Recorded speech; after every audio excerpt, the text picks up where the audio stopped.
Neil, ENN. I was looking at your value, and economic value in developed versus less developed. Is the value of life a big factor in that, or is it a minor one, and does it change between developed and less developed? Yeah,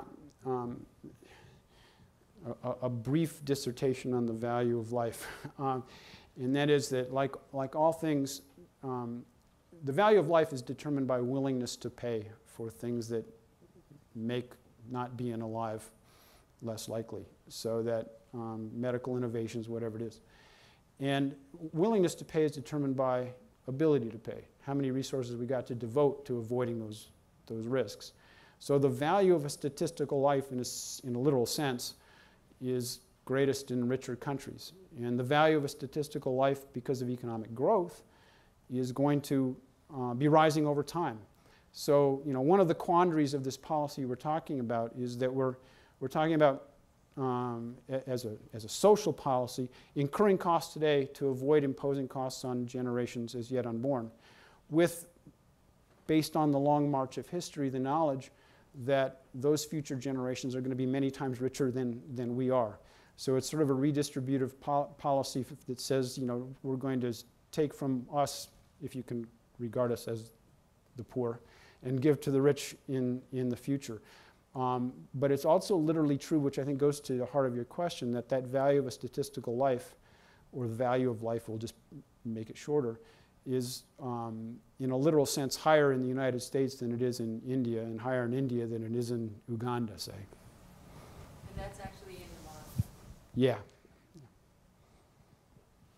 Well, I did the calibrations based on here, all right? But it also means that if India is going to be poorer than we are still in 100 years, then the relevant value that would be used for them would be lower than the relevant value that policymakers in the United States would be used for thinking about catastrophes that fall here.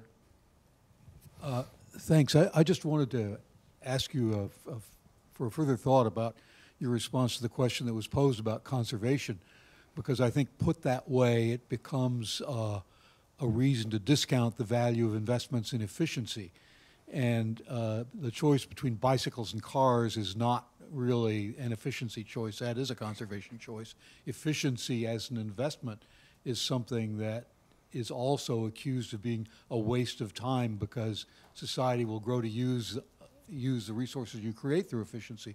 And I'd really like you to discuss that, because that's the sort of elephant in the room question for people who say we're wasting our time investing in inefficiency. And I'd like you to think about a specific example. If there's a game-changing, positively disruptive increase in the ability to store electricity, for example, this would represent an enormous change in resource depletion and carbon emissions and all sorts of other things. And it's a technology investment issue. It's not a lifestyle issue. So yeah. How do you respond to these people who say efficiency is not that important because it just gets absorbed by growth? Well, I guess the answer, you'll never find an economist, at least this one, saying that efficiency in the sense you're using the word is not important, because the things that reduce the cost of getting a unit of energy from whatever source are going to improve economic welfare, are going to improve the cost of living in the future. And that insight has really nothing to do in particular with climate change. So if we could come up with batteries that will give us, instead of E10 cars, E250 cars, then it's going to be a better world. And we would get the additional benefit of some mitigation of climate change. My point was merely that unilateral policies that simply improve efficiency here, while they have the benefit of reducing our costs, maybe, as long as they really are cost reducing here. But in a larger context, what they'll end up doing is displacing the use of the carbon-based fuels elsewhere, and the total amount of carbon burned might be the same, or not much changed. And you could even conceive, because carbon gets probably burned more cleanly here than in other places, that the amount of stuff dumped into the atmosphere could go up as a result of such a policy. Jim Motivali from CBS Interactive. You had mentioned that you were on a panel with Bill Reinert of Toyota. was notoriously pessimistic about the prospects for the electric vehicle. I wanted to know what your, given all the factors that you've enunciated here, what your actual opinion is of how these vehicles are going to penetrate the market and whether we're going to actually be enacting policies to control carbon. My answer is going to be a little bit like my answer to the question on nuclear power. And that is, I should defer to people like Bill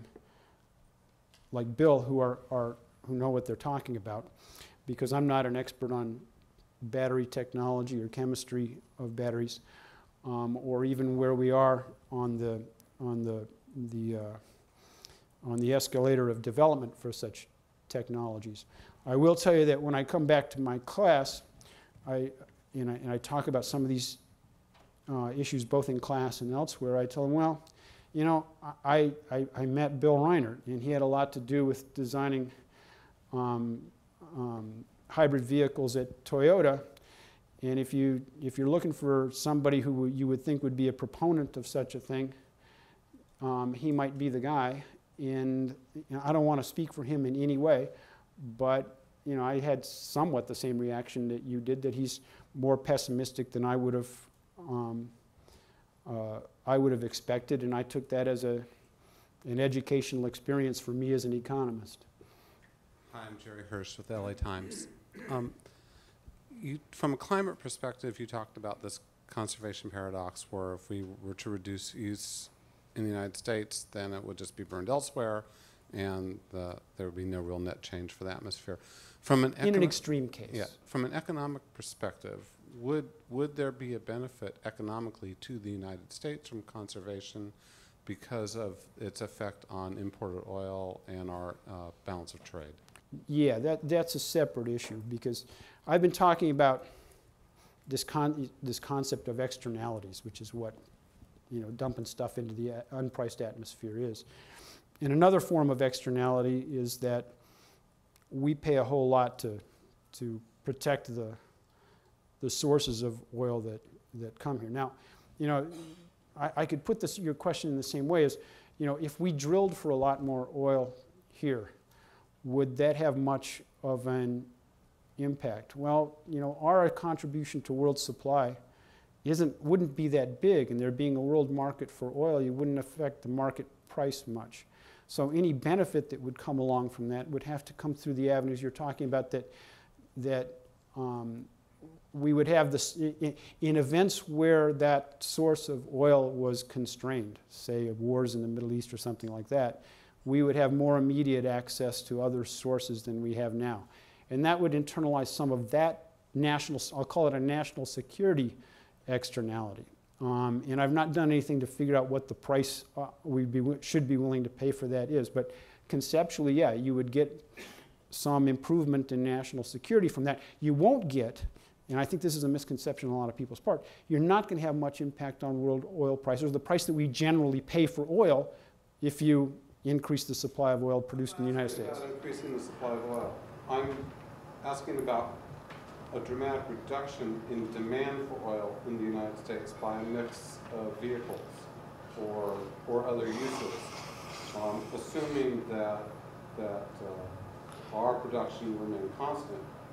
Because if we're reducing demand here, and please correct me if I'm wrong, I'm going to make the leap that we're going to be buying less from elsewhere, and we're sending a lot of dollars overseas to buy from elsewhere, and then we're spending a lot of money in a geopolitical sense to protect that supply. Yeah, I apologize. We're just talking past each other, because I tried to make the analogy between your question and the one that I directly answered about supply. But the answer is the same, which is that if we reduced our demand for oil here via some conservation policy, then yes, we would be less dependent on imports of oil from elsewhere.